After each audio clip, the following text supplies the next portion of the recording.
Welcome to the latest in the In Focus series that Energy Skills Queensland is bringing for your information. The focus of the subject today is going to be mental health, one of the most important topics that we can have in the workforce. In fact, in all walks of life, and it seems to be rearing its head more and more, and we hear of it more and more. But how do we really cope with it all? Well, to help us find that out, we've got a really great panel today. To my left here, we have James Lacey, who's a case manager with the MATES program. Now, MATES in construction was the first part of that, and they've added MATES in energy and MATES in mining to their bailiwick. And James is doing some fantastic work there. Next to him, we have Dr. Vicky Ross from Griffith University. She's also with ASRAP and has been involved in some really interesting research of late, particularly around the impact of workforce bullying on apprentices in construction sites and industries such as that. And then Michael J sits on the far side of this particular group. Michael played county cricket in England. That was his first love, and he's since moved into helping sports people prepare for life after their sport is over, but has also added to that his work as a White Ribbon ambassador. And that's a great cause that is looking to basically quell the current situation that exists with violence towards women. So three fantastic panellists, welcome to you all. Thank you. Thank you. I'd like to throw question number one to each of you, and I'll start and just roll across the panel if you don't mind. I'll go to you first, James. Obviously, we're sitting close together. How did you get involved in this industry? What was the attraction or the hook for you? And what does your daily role typically involve as a case manager for MATES? So I got involved in MATES in construction first place after working in mental health for a while. I was really interested in wanting to help my mates that work in construction. And I knew a lot of mates that work in the construction industry that weren't looking after themselves. And I wanted to make sure that they could get that help, because I found that in every other industry I worked in mental health, people could get help, people could find that help. But within construction, like my mate didn't even know about MATES in construction, and he'd worked in construction for 10 years. So I was like, you know what, there's a gap there. And I know myself, a lot of the time, the issues that come with construction, you've got high levels of alcohol use, long hours, you're away from your family. So a lot of the time, those issues can creep up. And the problem is when they creep up, they can knock you down. And I wanted to make sure that those guys going home did have a service, or did have someone they could speak to. And then my role within that, within being a case manager, is we look after the helpline, which is on the screen at the moment. That number is a 24/7 helpline that basically anyone within the construction, energy or mining industry can call. And through that, what we do is we offer a brokerage case management model. So we provide support to those people, make sure they're safe, connect them into help. And while they're connecting into help, we stay in contact with them to make sure that they're moving forward with their lives, or they're getting the right help they need. Because otherwise what we know is that sometimes you can get connected into a service, that service isn't good, and then they just drop out, they don't want to go back in again. So what we want to do is make sure that person actually moves forward with their lives and actually finds the program helpful. But yeah, and that's one of the parts of it. And the other part is basically making sure we do training on site and awareness. So raising awareness just within the construction industry, energy and mining industry, to make sure that basically people are more aware of what suicide looks like, what your friends might be going through, and also how to make sure that your mate's safe. Because the whole point of MATES is basically not that person particularly seeking help themselves. It's about your mate going, you know what, you're not going well, let's get you help. So what we want to do is we want to help offer so people are safe enough and they can move forward. Because within male-dominated industries, we're a bit less likely to seek help. So if we aren't going to seek help, what we need to do is surround that person with people that can offer that help to make sure they're safer. Okay, thanks for that, James. Now, Vicky, we were talking before we started this webinar. You grew up in country Queensland in a remote area on a cattle property. Now, we often hear about farmers who from time to time take their lives when they just feel that all is lost. But how does a young girl from a cattle property end up following the road you have, which has got you to the point now where you're undertaking major research projects with ASRAP, for example, on the bullying and the impact on apprentices? Well, that's a very good question. Thank you, Rick. And I guess as we were talking before, I just it's so relevant to me when I've started doing some research with MATES in construction, and really learning about these male-dominated traditional attitudes. And we found it was very, very interesting, because we did some qualitative work where we did face-to-face interviews with construction workers who had been involved with MATES. And these guys were just so incredibly genuine and honest in talking about what had gone on in their lives. And it was just really, straight from the horse's mouth, to find out about how these attitudes, so these ideals such as just having to be the breadwinner, having to be seen to be tough and strong and just so shameful, to ask for help or to be, that would be seen as weak and seen as shameful. And so this totally resonated with me, with growing up in the country and seeing these attitudes are very, very similar that we see for people in the country. So that's a very, very interesting part of my research for me, and something that I really I feel I've got a lot of understanding of. And it's so incredibly important that we can do something about these attitudes. And we're seeing our research is really showing that some of these male-dominated traditional attitudes are starting to change, and that means that because they're such a barrier to help seeking, and they're a barrier to good mental health, aren't they, James? So that's really important, super important research at the moment, particularly in high-risk male occupations such as construction or any blue-collar working, and in the farming industries as well. So just touching then on the ASRAP report itself, what are some of the specifics that that particularly resonated with you based on the research? The recent ASRAP report, this is slightly different, but we wanted to look at apprentices. And this came about, we had done some work with mates, and they asked us to run some focus groups with apprentices. And we were just wanting to learn about what was going on for apprentices and what their needs were. And we weren't really expecting it, but what came out, we had our focus group facilitator ask these mostly male focus groups, what stops you getting out of bed in the morning? And then it all started. Well, my boss swears at me all day, throws tools at me, and we just found that this bullying, we just got these stories of, and some really quite shocking cases. A guy had a nail gun held to his head by his employer, threatened. So and he's still working for that person? I hope not. No, he used past tense then. But so this is how this work came about. So what I'm going to talk about now is a much wider study, because we wanted to quantify, like how often, how many people is this happening to across Queensland. So we did a survey across all Queensland apprentices. So James would be familiar with this. And I'm reading off my slides here, but we sent, so all the apprentices got the survey. And what we found from this is that 30% of everybody surveyed had reported that they'd been bullied. And using a special measure, we have to calculate the level of seriousness. About 20% were really quite severely bullied. We found also, unsurprisingly, that apprentices have a very high exposure to suicide.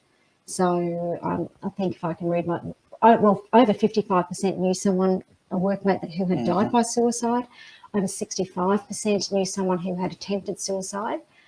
So that's very, a scary, it is scary number. And what is even more alarming is that we asked the question, have you had any thoughts about suicide over the last 12 months? And 30% of that sample, and we were just not expecting to see that. So it's really important research on just high exposure. And we found another thing too. It was quite a complex report, but we found there was a very high association between being bullied and having psychological distress, as you would imagine. So there's some really serious things that came out of that report. On the positive side, some of the outcomes, I think there's another slide here just talking about the outcomes from the study, is that mates undertook really extensive consultation with industry and government, and really so we presented the findings and we ran a workshop. There's been some written consultation as well, just to really get everyone's feedback on why is this happening and what might be able to be done about it. So some positives coming out of that is that the whole industry has sort of come together and knows this is something, it's a priority, something needs to be done about it. There's been a set of recommendations put together, and I think there's about 8 recommendations. But the most important thing is that we're going to work on developing an intervention and putting it in place. So there are some positives. It's very alarming results, but it's good to see that there's some work being done. It's great to see that it's being done. Michael, you've had a different life. You've gone to live in England and play county cricket. So you've kind of been at I guess I'd call it the grassroots, like the sports lover, that the homebody probably sees your workplace more than perhaps the workplaces that both Vicky and James have alluded to. But what attracted you to working in this space? Look, Vicky just touched on it before. It's talk about high-risk careers. Sport is one of those high risk careers, because not only is it high risk in terms of profile and publicity, because your day at work is a visible judgment. People make judgments on your day at work compared to having a normal job, inverted commas. So you're much more transparent in terms of whether you've had a good day or a bad day. But also it's high risk because, especially if you're young and you put all your eggs into that basket, there's a danger that you will come out the other side with nothing else to define you except what you've done as an athlete. And there's so much more to a human than just one dimension of their lives. So when I finished playing professional sport, it was a stark reminder to me that the rest of my life was now in front of me, and I was only 34 perhaps, and I'm thinking, gosh, I've got, if I live to my normal sort of average age, there's another 40 or 50 years, how else am I going to define myself? So I began running programs for athletes to prepare them for that life after sport. One of the courses I ran was called After the Full-Time Siren.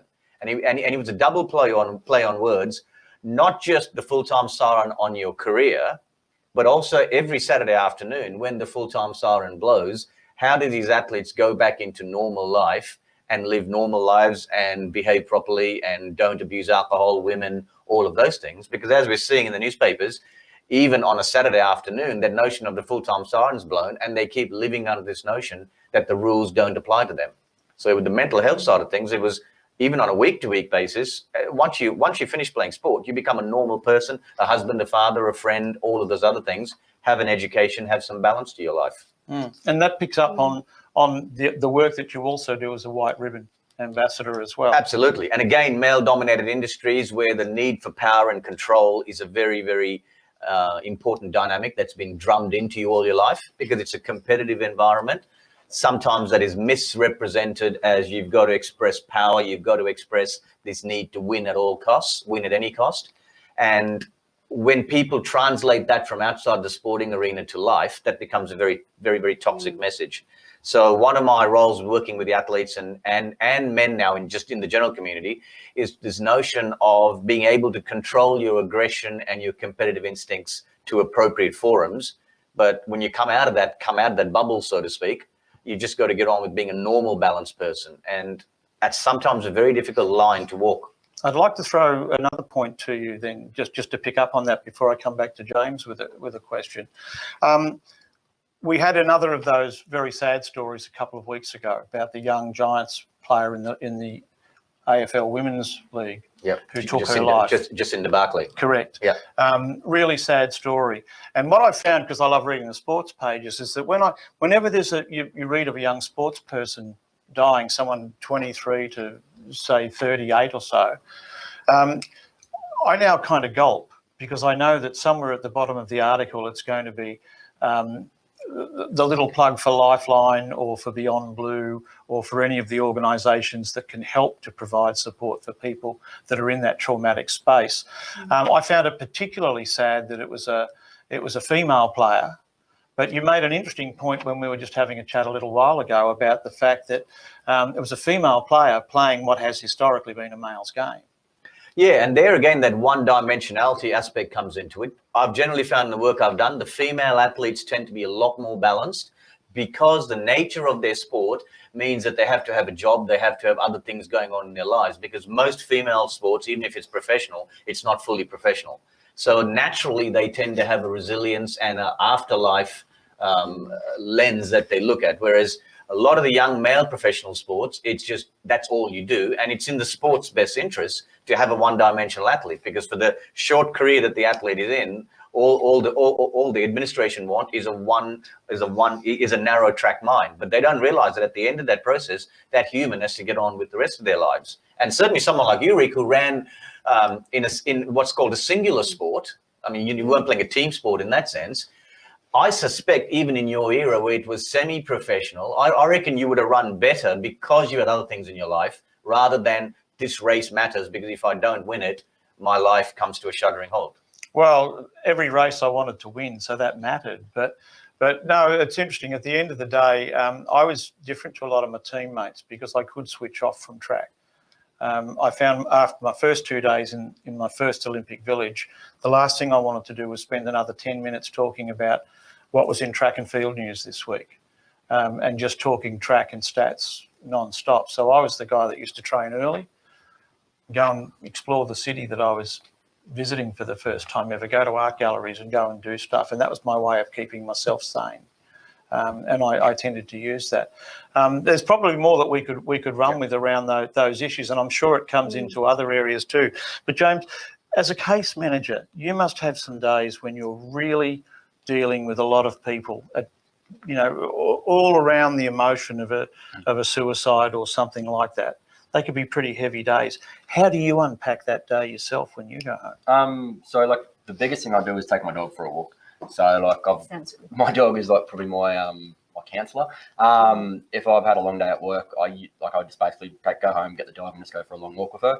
And that basically is my zone out, and it's my time just to kind of switch off from the day and just kind of start work through some of the day. Because one of the things we do find with our role is if you deal with say 5 people in crisis in a row, that's 5 hours. Could be 5 hours of just kind of crisis.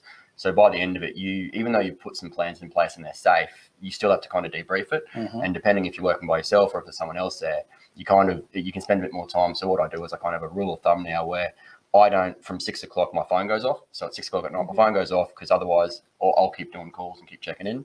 So what I do now is when I take the dog for a walk, I kind of just work through my day, work through what I've kind of thought through and kind of put that to the side.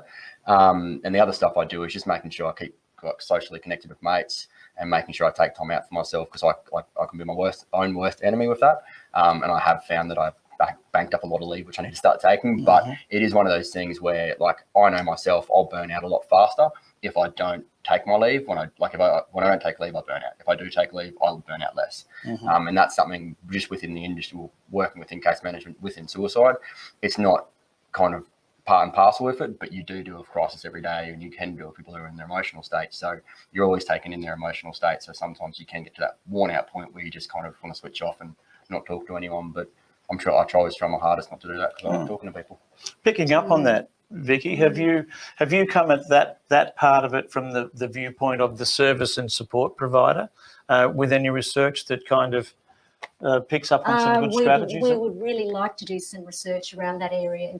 It's huge. Self-care is just so hugely important, and particularly people who are providing a service, in health and mental health, and around the area of suicide too. To lose a colleague or to lose a client is immensely distressing, and I don't think there's an enormous amount of support put in place for people in workplaces in that area. It's something that we're very keen to explore too. But we can't. It's a really interesting conversation about self-care. It's just so incredibly important.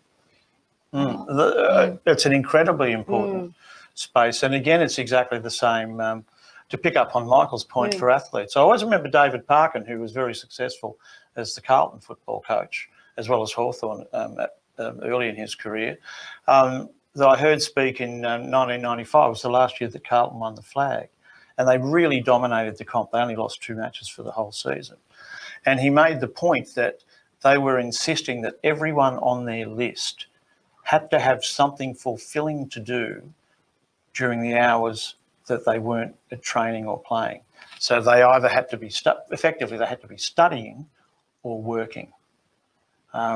Whereas these days, I think that the emphasis has gone the other way, and there's plenty of time for people to be playing video game, and I love video games, and I ride my horses in Red Dead Redemption all the time. But at the end of the day, not to be doing that, during all of your spare time, I think is really important. Absolutely. Yeah. Look, Rick, and James has touched on something earlier about also being that person who can help your mates and things like that. And certainly in professional sport, we've seen a raft of suicides and a raft of people that have attempted it. And one of the things we've discovered in our research is the fact that people sometimes say, it was a taboo topic, and I didn't want to ask. I didn't want to ask my mate how he was. And one of the bits of advice that I would give, and so I'm sure Vicky would back me up on this, is that, if you feel that someone's doing it tough and you care about them, ask the question. The worst that can happen is you're mildly embarrassed and they go, no, listen, it's cool. I'm just having a bad day. It's fine. But if they care about you enough, they will respect that you cared enough to ask. So if you get it wrong, the worst price you'll pay is embarrassment. If you get it right, you could save someone's life. Yeah, I think it's really essential. And yet I had the opposite experience this year, interestingly. I was up in Mount Isa providing some job readiness program for one of the courses that we were running in conjunction with TAFE. And I had a bit of a heads up from one of the people that was involved in the course to suggest that one of the attendees was going to come along. He insisted he wanted to come along for the session, but it happened to be on the day of a funeral service for his mother. And he came in a little bit late and sat down, and it was, I knew instantly who it was when he came in because I'd had the advantage of being given the heads up. And I could just tell that he was a million miles away from wherever I was doing stuff. And I'd run the session long enough to be able to legitimately call for a break. I think it's cup of tea time, guys, that kind of thing. And so I called him over and I said, have you got a minute? And we started to talk. And I said, I can't believe the courage you've shown coming in today. I know where you've been prior to this, and I'm just blown away by your courage, but you don't need to be here. If you feel you need to be here because you think you can get some help, then that's great. But don't feel compelled to be here because there's probably a whole lot of other things you need to be doing, you know.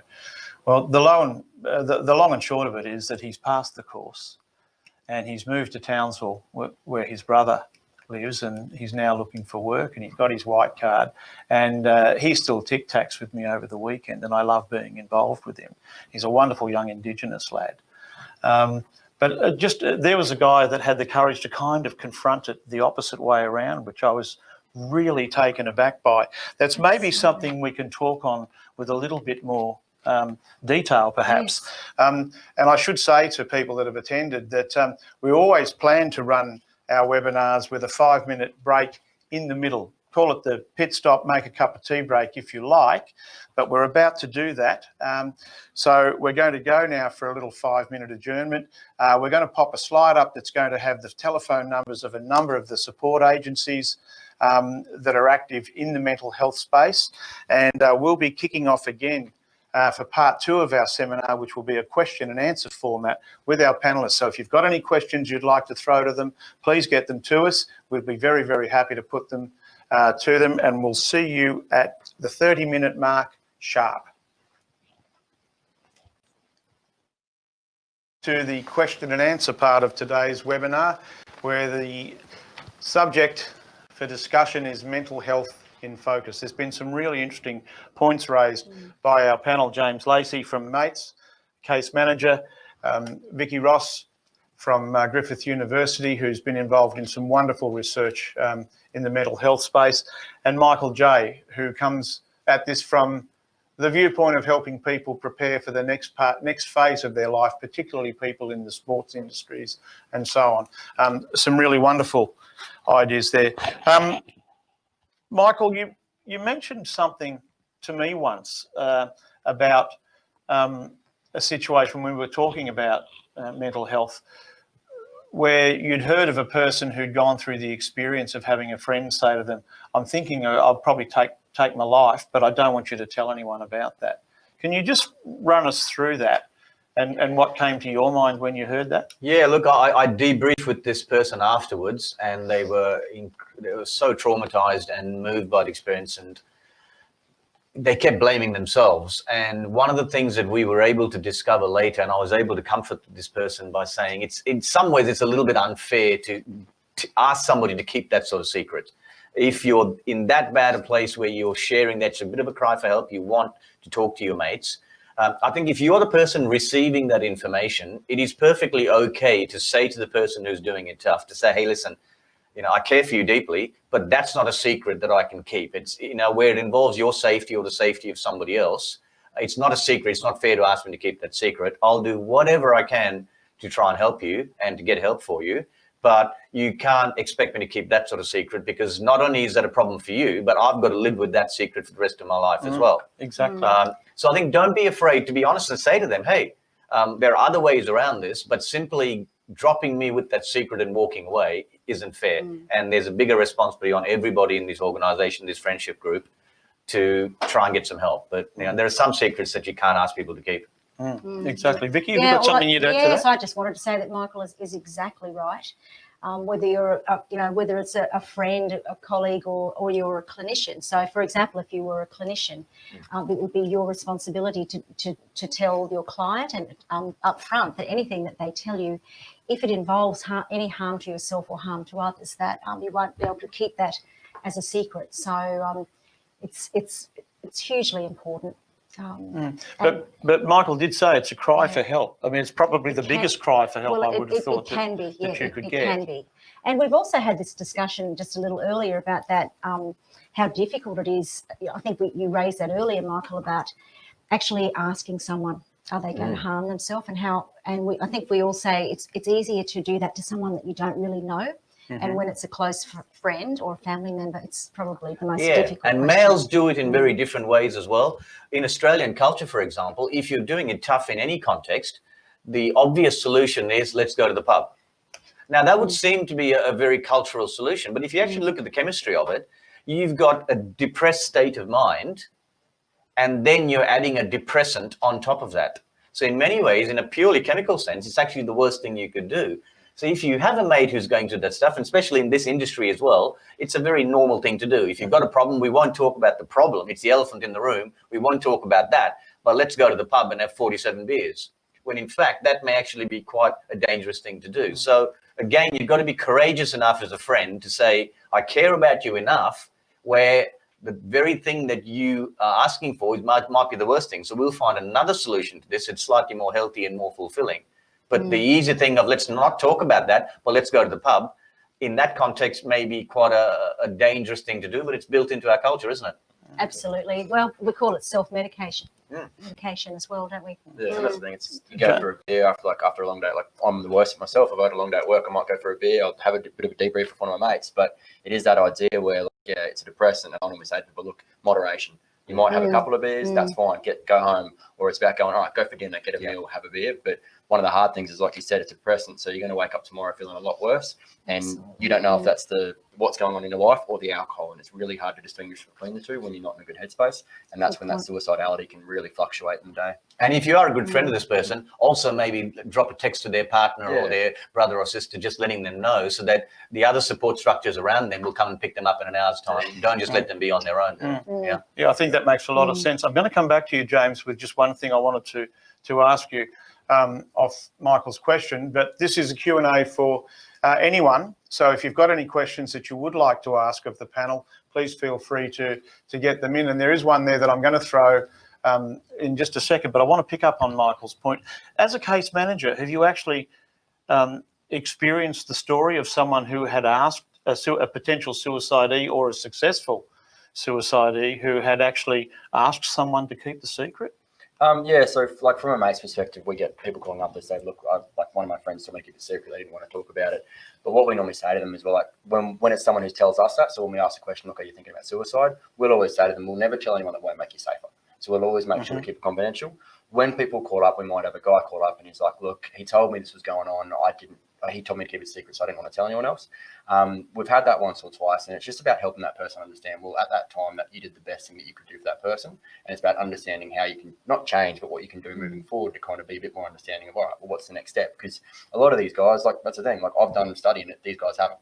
So for a lot of guys, when they get told that, they're like, all right, well, he's told me this, he's told me not to tell anyone, so he's going to stay safe, without realizing that that person might not stay safe. So it's about actually going, all right, well, next time you get told that, what do you do? All right, mate, well, I need to tell someone, because like Michael said, you can't keep it on yourself, because you keep it on yourself, they die.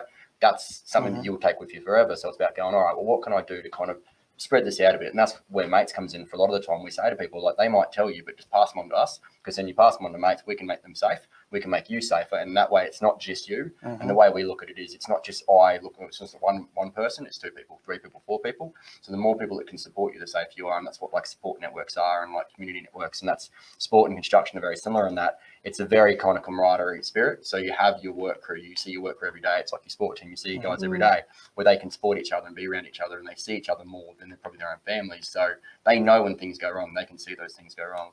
So yeah. You know, I think that's really important. But we did have another question that I think I'd throw to you as well. What's been your experience with social media impacting on the mental health of people, and in particular the decisions they might take? From my perspective, it's a lot of time it's with even young people and older people. It's social media for like when they've had separations. So relationship breakdowns can be a really big point for a lot of guys because their social medias can be out there. You can see photos of your exes. You can see photos of them having fun. You can see you see your mates having fun. And the hard part is you look at those, and the problem is it's a bit not fake, but the things we look at on social media is someone posts a photo. You've got no idea what's happening in that photo, but a photo is just a photo. That's an interesting point, because we were discussing, just as a very quick segue, the situation of someone who was declined for a job because they were seen having a drink on a photo on Facebook. But it's a person that rarely drinks, but the impression was that this is their life. Every minute they're not at work. But back to you on that point. Like it's hard because I know a lot of the young guys I work with, like they'll split up and then they might look at their ex's Facebook. She might be out drinking with friends or out partying, and that really affects them. So we always say to young people, I might jump off Facebook for a couple of weeks, or if you can, switch off from those people, because the problem is, like I had to do it myself when I've gone through relationship breakdowns, because you do kind of read into it. You look at it and you go, oh, well, she's having a great life while I'm having the worst life. And it's like, well, you don't know what's going on in that person's head. And if you just go off social media, because social media is such a bit of a, like it's a negative in one sense, because you can see that, but it's a positive because then you can also post your own photos. You can get people caring about you. They wish you happy birthday. So it's like, it's a bit of a mixed bag, and I'm always very kind of skeptical on it all. What about the keyboard warrior component, where people are just downright nasty? Yeah, and that's something Michael spoke a lot about, and it's something that I didn't realise that he spoke to me about before, where people actually say, "Go kill yourself," and it's something that, Yeah, funny, Rick. About 7 or 10 years ago, the most common acronym in teenage social media, and when I say teenage, that goes all the way up to 19. So many of the apprentices are right in that category. The most common 3-letter acronym was LOL. Right, which is a loving statement, really, or a humorous, funny, affectionate statement. Now that has morphed in 2019. The most common 3-letter acronym is GKY, which is Go Kill Yourself, or KYS, Kill Yourself. Now you throw that out on social media where you don't get context, you don't get to look in Vicky's eyes and see the hurt and the pain and all of that. It just comes out on social media, and then you log off, and you've left someone who may be vulnerable with a very, very powerful message. If it hits at the wrong moment, Correct. Literally the wrong and moment. also the fact that some people laugh it off as a joke. And I'm sorry, but there is no such thing as a funny joke around suicide or a rape joke or whatever. There is no humor around that stuff. So I refuse to buy the excuse that it was only a joke, because our line in domestic violence education is, at the end of every joke there is a death. So be careful of your jokes. It's interesting, isn't it? The English language has continually evolved over the years. I mean, it's been the great borrower, but it also lends a lot of those things to other languages too. And I imagine those abbreviations have found their way into social media in other languages. And has the human race ever got to a point where KYS is now an appropriate way to communicate with another human, regardless of the context? It's Unbelievable, isn't it? Yeah, and like you were saying, it's keyboard warriors. It's that idea where there's no consequences. So I can say something, it could be someone on the other side of the world, or they could be away. There's no comeback. There's no, it's natural consequences. Like I'll speed, there's a consequence if I get in trouble. But if I say something on Facebook, nothing comes back to me, because it's just like, well, I can put my hands up and just kind of wash my hands to it. And that's why I think a lot of people have that kind of, that power, that idea that they can do that without realizing the consequences, where someone could not be in a good headspace, they might not be going too well. And it can happen with even with workers, it can happen with relationship breakdowns, because they might message them saying like, oh, how are you going? And the other partner or someone else might tag in and say something not in the best way. And they might just, as you said, it could be a joke, or it could just be in a lighthearted way, or not just, they're not saying it in a negative way, but if your headspace isn't in the right spot, you'll take that as a negative. And that's where that suicidality can flare up as well. And as Michael just said, also, you're not getting those cues. You're not getting the feedback of the facial expression, or visual cues are really, really important for context. So they are all the time. I mean, that is the ultimate way that we communicate, really, isn't it? Through visual cues and direct contact.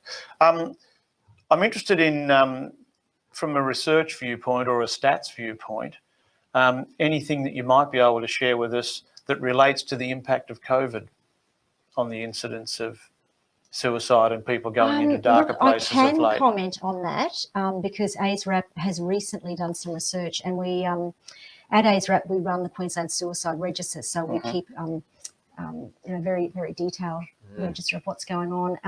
And fortunately, at this stage, there is no significant change in suicide since COVID, numbers of suicides compared to some years back. So that is good news. But I think we're all very aware. We're hearing from mental health services that they're just being overloaded. Helplines they're all having to put on more staff. So we know that there are people desperately needing help, but it's not impacting on suicide at the moment in Queensland. So that's good to hear. It is very good news to know that. But I guess we have to look at how, when other things come into play, such as the economy, and we don't know how it's going to go further down the track. But it's good news for now. But Rick, the downside of that crossed on is that the bullying has just gone through the roof. Bullying and domestic violence are at epic levels throughout this COVID period. And some of that is the isolation. Some of that is you're now communicating via a social medium where, as James said, it's a lot easier to throw those things out.